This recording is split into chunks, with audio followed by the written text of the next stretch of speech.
This week's G.I. Joe toy review. Sorry it's so late. I'm doing it on a Saturday evening. But we are actually out of the summer of vehicles. We ended it last Tuesday when I did the Sky Striker. But we start on a very new theme month this month. And as it will also lead into next month, as I will be doing Viper Month Part 3 and Viper Month Part 4. And for Viper Month Part 3, we will start it off with the Red Night Viper. You know, we did a couple months ago, if not a year ago or so, we did another Viper, another version of the Night Viper. And I'm actually looking over to see where I put him at the moment. But I'm going to try to keep talking. But we did another version of the Night Viper back last Viper month with the Green Night Viper, which is the same exact figure, just different colors. But I think the Red Night Viper deserved a review of its own. But before we get to the Night Viper, I would like to do our shout outs of the week, where we will be shouting out several different places.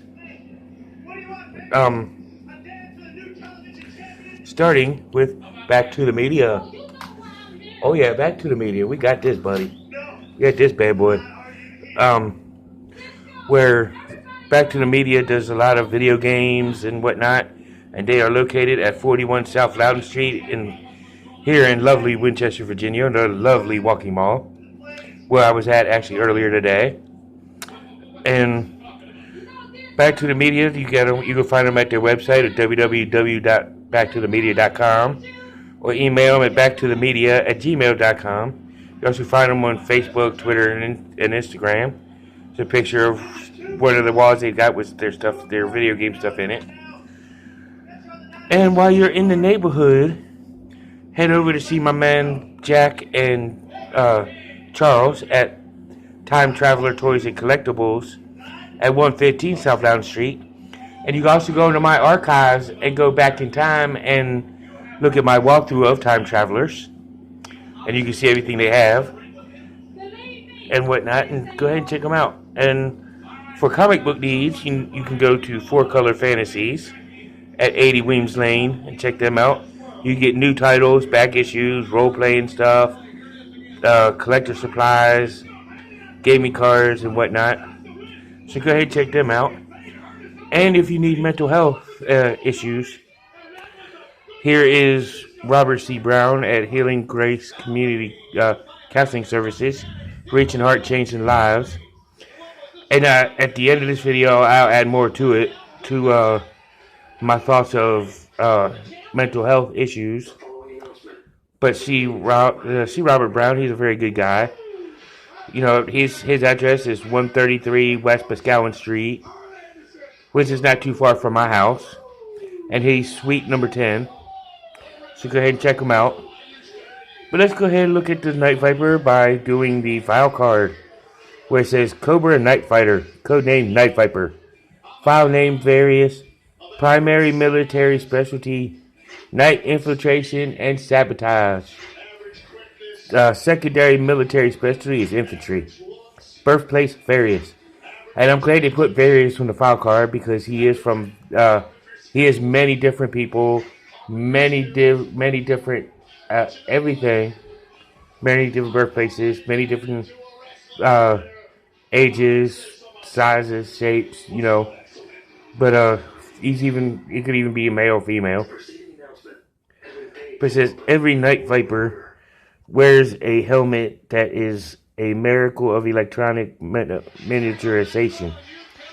Aside from its wide-angle third-generation image intensifier, directional sound amplifier, and laser rangefinder, the helmet boasts a passive infrared detector that can spot the body heat of a squirrel at 100 yards. The helmet combined combat suit and weapons are mostly made of synthetic composites that reduce the wearer's own infrared signature and defy most ground radars. Really, that file card I don't really care for because it just basically talks about his what his helmet can do and different weapons and whatnot. I want to know more about the Night Viper. What he's known for. Let's take a look at his accessories, starting with the figure stand. I feel weird because I haven't done this with figures in a while. But this is the 50th anniversary figure stand with the golden top Cobra head on the top, codename Night Viper on the front. I swear I don't like where it says the codename. It should just have the name. Look at his other accessories with his backpack, red backpack with the yellow Cobra logo. Spot where he could put his flashlight. Speaking of his flashlight, well, that's his machete, but I'll say that in a minute. But this is the flashlight. Nice little detail, but minimal. This is his machete, which goes into his side ammo pouch. And here's the side ammo pouch. And right here is where you can slide the knife. He comes with this red, futuristic looking rifle. He also comes with this assault rifle. Pretty sweet. And he comes with yet a third rifle. And he also has a hand pistol, as well as his infrared helmet, which this part here can slide off like that as a two-piece, where he can put his night vision while he has his thing closed, or you can just leave it open. Really doesn't matter. But cool little helmet. So let's take a look at the Night Viper himself. Here's in his red uniform, which you can see at night. With his gray rep gear, black balaclava mask, which is cool that they did these on these Vipers with the black cauliflower, the mask, balaclava. There we go. We can't see his face, so you can imagine him being anybody. This red uniform highlighted with black and yellow all over it. Well, not really much of the yellow, but mostly the black and dark gray with the rep gear. But let's take a look at his articulation. His head can rotate the full 360. Arm can lift to about right there. It can also rotate the full 360. Bend at the elbow, as well as rotate at the elbow. And then his wrist can swivel. He does have the ab crunch feature. But the web gear kind of hinders it. His legs can spread to about like there. He can lift like his leg that high. Bend at the knee with a double knee joint. He can bend at the ankle, as well as swivel at the ankle. But that's about it with the articulation. So let's take a look at him, one-on-one with his. Let's take a look at him all geared up. Here's Night Viper all geared up, ready for action.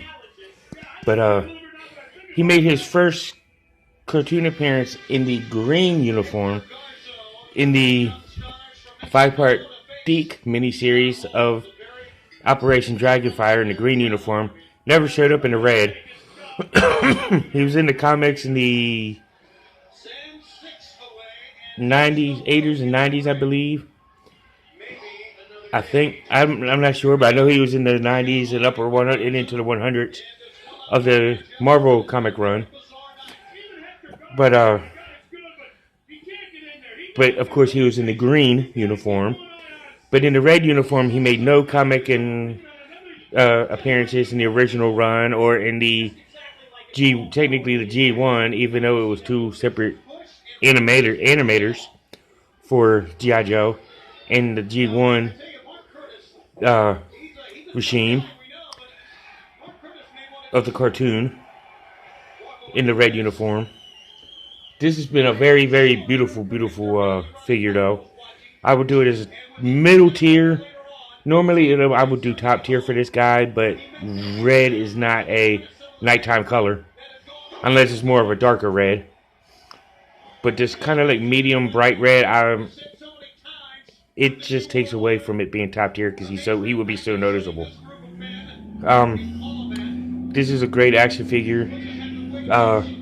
There's no finished version of him in red, but you can see the one in the green uniform on HCC 788 and Forum BX 257's channels. We miss you both. We hope you all both can come back to us soon. But we're trying to hope me, Timmer, and Joe Motion Videos 82 and others, we're trying to hold the fort down for you guys. But so check out their old school videos. Joe Fan 82 does a review on this figure with the red, so go ahead and check him out. Tune in next week as we do the Data Viper. So tune in next week to watch Data Viper. Yeah, this is a Data Viper. Looks more like a robot, but you know, that's beside the point. But this has been Night Viper. Tune in Sunday as I do a review on the Transformers. Started my Headmasters Transformers reviews. And check out Sparkster 1701 for other Transformer reviews. Check him out. He's got an awesome channel. I love his videos. But this has been Cobra Island signing out. See y'all in the next one. And now you know, and knowing is half the battle. See y'all in the next one. Peace.